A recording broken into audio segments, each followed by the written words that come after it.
Hello everyone, welcome back to Physical Education with PSR, your one-stop solution for all physical education related questions.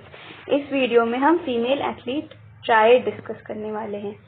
तो आपको मैं पहले ही एक बात बता दूं कि this is examiners one of the most favourite question. ये लास्ट टाइम भी पूछा गया था और इसकी आने की प्रोबेबिलिटी बहुत अच्छी है, तो आप इसे अच्छे से प्रिपेयर करें।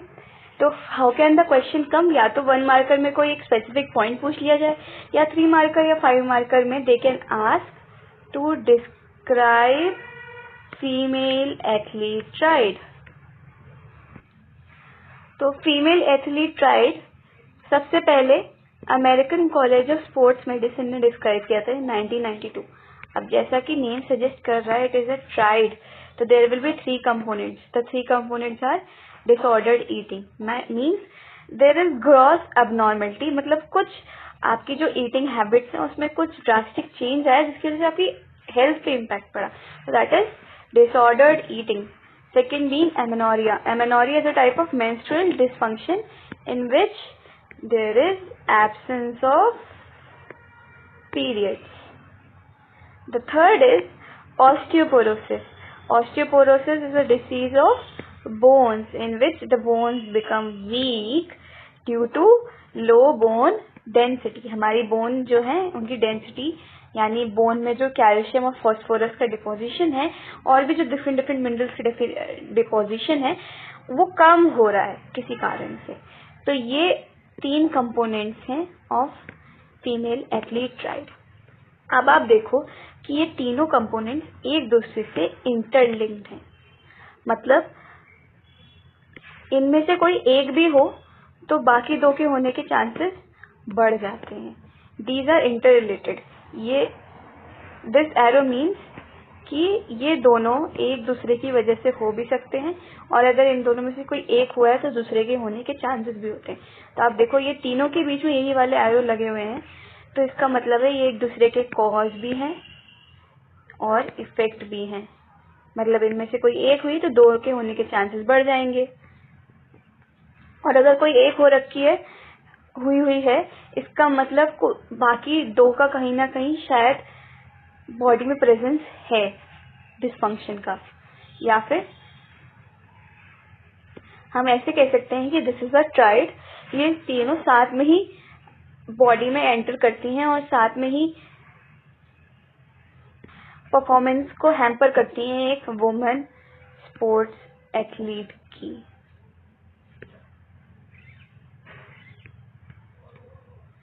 अब एक एक कंपोनेंट को आइए डिटेल में डिस्कस करते हैं। First is eating disorder. तो ईटिंग डिसऑर्डर क्या है? अगर if you are asked the definition of it, so it is the gross मतलब मोटे मोटे तौर पे देखा जाए तो उसे कहते हैं gross disturbance in eating behaviour. और इस हमें कैसे पता चलता है कि किसी को ईटिंग डिसऑर्डर है? इसको सबसे प्रोमिनेंट जो एग्जाम्पल हमें मिलता है वो है वेट रिडक्शन का इन केस ऑफ एथलीट्स। और ये ईटिंग डिसऑर्डर उन एथलीट्स में ज्यादा देखा जाता है जिनके स्पोर्ट में लीननेस या स्पेसिफिक वेट रिक्वायर्ड होता है। आप लोग भी जानते होंगे बहुत माइन्यूट वेट गेन से भी एक एथलीट अपनी वेट कैटेगरी से आउट हो सकता है। तो it is a very stressful thing, और इसकी वजह से ही फियर डेवलप हो जाता है, जिसकी वजह से लोग एथलीट्स इवन खाना खाने से भी डरते हैं, तो उन्हें ईटिंग डिसऑर्डर हो जाता है, दे फियर वेट गेन। अब ईटिंग डिसऑर्डर के भी 2 टाइप्स हैं। First is anorexia nervosa. Anorexia nervosa एक ऐसा टाइप ऑफ ईटिंग डिसऑर्डर है जिसमें इंडिविजुअल ट्राई करता है एक्सेसिव वेट को एबनॉर्मली लूज करने का, क्योंकि उसे एक इंटेंस फियर होता है वेट गेन करने का। उसे मिसकंसेप्शन होता है अपने वेट का कि मैं जरा सा खाना खाऊंगा तो मेरा वेट बढ़ जाएगा। और ये उन लोगों में ज्यादा पाया जाता है, उन स्पोर्ट्स एथलीट्स में ज्यादा पाया जाता है, वुमेन स्पोर्ट्स एथलीट्स में। हम वुमेन की ही बात कर रहे हैं इस पूरे टॉपिक में, जिनके स्पोर्ट्स में हाई प्रेफरेंस रहती है वेट और शेप को मेंटेन करने की। इसके लिए वो बहुत बार एक्सट्रीम एफर्ट्स तक करने लगते हैं। जब वो एक एनोरेक्सिया नर्वोसा की कंडीशन को सफर कर रहे हैं तो वो एक्सट्रीम स्टेप्स ले लेते हैं, जैसे कि severely restricting the amount of food they eat, अपने खाने को हद से ज़्यादा रिस्ट्रिक्ट कर देना, हद से ज़्यादा नाक तोल देना, और कैलोरी इनटेक को इवन वॉमिट आउट करके मेंटेन करना। मतलब जैसे उन्होंने कुछ खाना खाया और उन्हें लगा कि उनका वेट एक्सेसिवली बढ़ जाएगा, तो वो ऐसी मेडिसिन ले लेंगे जिससे उन्हें वॉमिट हो, ताकि वो अपना वेट मेंटेन कर पाए, उनका वेट ना बढ़े। तो you can really imagine how stressful it is, and they misuse diet aids. जो डाइट एड्स आपको पता होगा कि कभी कभी कुछ मेडिसिन के कारण कुछ लोगों का वेट गेन हो जाता है, कुछ लोगों का वेट रिड्यूस हो जाता है, और इवन डॉक्टर भी कुछ सप्लीमेंट ऐसे देते हैं जिससे या तो वेट बढ़े या तो डिक्रीज हो, उन्हीं को कहते हैं डाइट एड्स। तो ऐसी डाइट एड्स वो लेते हैं जिससे वेट रिड्यूस हो। डॉक्टर तब प्रिस्क्राइब करते हैं जब आपकी बॉडी में कोई दिक्कत हो, ये अपना वेट मेंटेन करने के लिए ये यूज करते हैं। तो दिस इज मिसयूज। कुछ लैक्सेटिव्स वो ले लेते हैं या कुछ diuretics. Diuretics are what? The substances which are used to dilute urine. तो एक्सेसिव इलेक्ट्रोलाइट और वाटर रिड्यूस करवाते हैं अपनी बॉडी से, ताकि उनका वेट मेंटेन हो सके। So these are extreme efforts, they harm the body. One should not do these things, but sports athletes, एक condition of anorexia nervosa which is caused due to excessive fear of weight gaining, उसमें ये सारे steps ले लेते हैं। I hope anorexia nervosa is clear to you. इसके symptoms देख लेते हैं एक बार। किसी को एनोरेक्सिया नर्वोसा है तो उसे क्या क्या सिम्टम्स आएंगे? She may face menstrual dysfunction, constipation, diarrhoea, bloating, unexpected weight loss, muscle weakness, क्योंकि कोई खाना ही नहीं खाएगा तो उसकी बॉडी में स्ट्रेंथ कहाँ से आएगी? अगर बॉडी में स्ट्रेंथ नहीं आएगी तो मसल्स रिपेयर कैसे होंगी? और मसल्स रिपेयर नहीं होंगी तो मसल वीकनेस होगी, स्ट्रेस फ्रैक्चर होंगे, बोन वीकनेस होगी। न्यूट्रिशन मिल ही नहीं रहा है प्रॉपर, तो इन सबको डेवलप और मेंटेन करने के लिए जो न्यूट्रिएंट्स चाहिए वो कहाँ से मिलेंगे? ओवर यूज इंजरीज होंगी, हमारी बॉडी की हीलिंग कैपेसिटी कम हो जाती है जब हम न्यूट्रिशन प्रॉपर नहीं लेते हैं, एंड एंजाइटी होगी। There are certain foods which are known as mood boosters. तो हमारे न्यूट्रिशन से कई हद तक हमारी मेंटल हेल्थ भी इफेक्ट होती है। तो अगर राइट न्यूट्रिशन नहीं होगा तो there are chances of anxiety. The second eating disorder type is bulimia nervosa. In this individual eats large amount of food with loss of control over eating and then adopt unhealthy ways to cut down calories. तो bulimia nervosa में क्या होता है कि पहले तो एक individual भूल जाता है कि उसे वेट अपना कंट्रोल करना और वो एक्सेसिव ईटिंग कर लेता है। फिर उसे एकदम से रियलाइजेशन होता है कि उसने काफी ज्यादा फूड इनटेक कर लिया है, तो फिर वो उसे निकालने की सोचता है। इट इज बिंजिंग, खूब सारा खा लेना, then purging. So then adopt unhealthy ways to cut down. Unhealthy ways क्या है? Vomiting. Vomiting is never a good way to reduce weight. Vomiting से हमें dehydration हो सकता है, loss of water and electrolytes हो सकते हैं, which is very harmful for our body, and in extreme cases it can even prove to be fatal. Use of laxatives, weight loss supplements, excessive exercise and diuretics. इसके symptoms क्या हैं? Dehydration यानी पानी की कमी हो जाना बॉडी में, इलेक्ट्रोलाइट एबनॉर्मलिटी। अगर कोई वॉमिट आउट करेगा, काफी ज्यादा करेगा, तो उसकी बॉडी से जो इलेक्ट्रोलाइट्स हैं वो भी लूज होंगे, और इलेक्ट्रोलाइट्स का हमारी बॉडी में बहुत इंपॉर्टेंट रोल होता है। अगर इनकी एबनॉर्मलिटी हुई तो दिक्कत बहुत हो सकती है।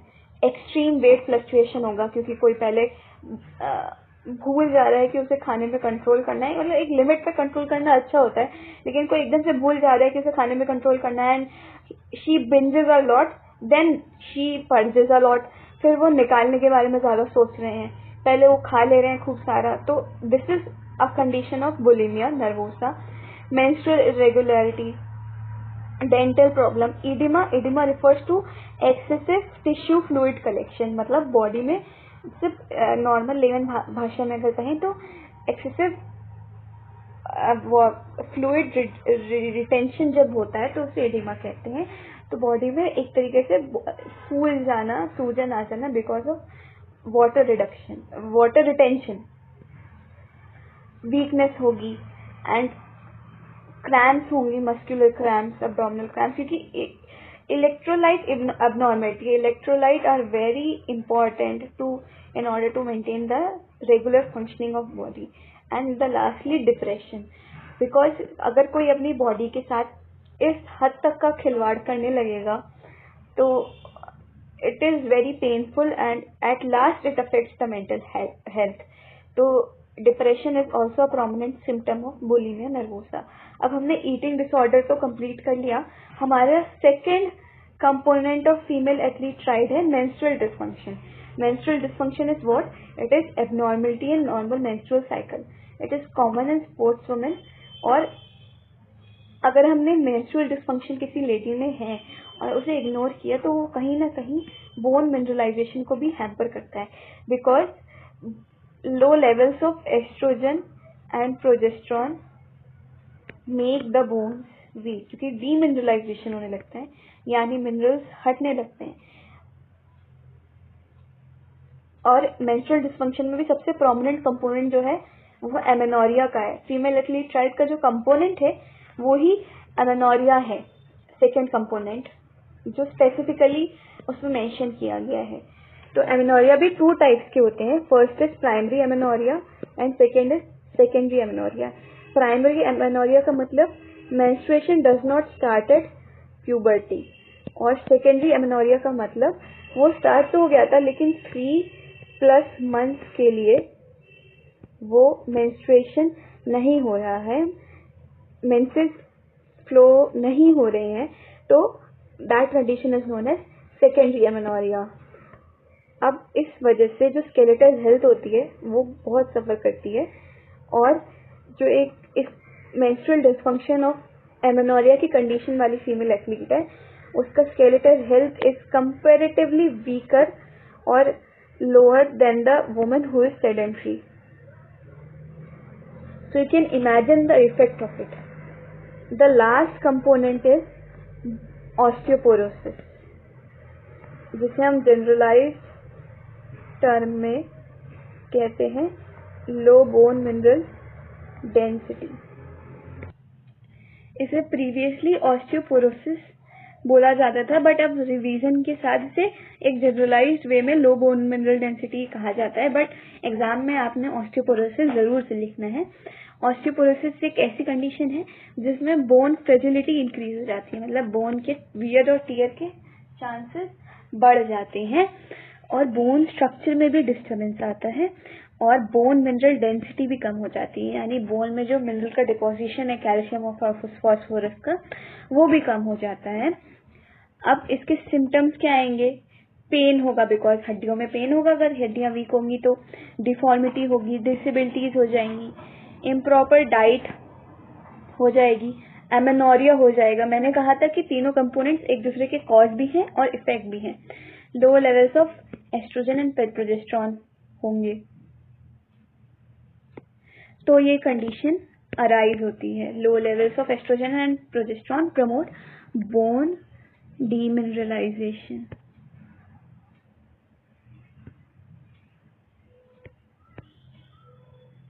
अब इसका ट्रीटमेंट क्या है इस फीमेल एथलीट ट्राइड का, कि ये सबसे मेजर रीजन इसका है एनर्जी इम्बैलेंस का, यानी आपकी फूड डाइटरी हैबिट्स पे ध्यान न देने का. तो वजह से होता है ये फीमेल एथलीट ट्राइड, तो आप उसे मेंटेन कर लें, राइट अमाउंट ऑफ फूड लें, राइट टाइप ऑफ फूड लें, एक्सेसिव फियर ना डेवलप करें. Second is restoration of regular menstrual cycle. तो एक बार अगर किसी वुमेन की मेंस्ट्रुअल साइकिल रेगुलेट हो गई प्रॉपर तरीके से तो उसके हार्मोनल इश्यूज कम हो जाएंगे, तो फिर बाकी दिक्कतें अपने आप सॉल्व होने लगेंगी. And the third is weight gain. सबसे मेजर रीजन जो है वो एक्सेसिव वेट लॉस करने की वजह से ये दिक्कत आ रही है, तो उसका बेस्ट उपाय ये है कि एक फीमेल वेट गेन कर ले. The fourth is cognitive behavioural therapy. So ये एक बिहेवियरल प्रॉब्लम आ गई है, एक साइकोलॉजिकल लेवल पे प्रॉब्लम आ गई है. एक्सेसिव वेट लॉस करने का टारगेट सेट कर लिया गया है, तो उस बिहेवियरल प्रॉब्लम को, साइकोलॉजिकल प्रॉब्लम को थेरेपी से सॉल्व किया जाए. और एक स्पोर्ट्स न्यूट्रिशनिस्ट की मदद ली जाए सब चीज़ों में। I hope the topic of female athlete ride is clear to you. Thanks for watching. Like, share and subscribe to my channel.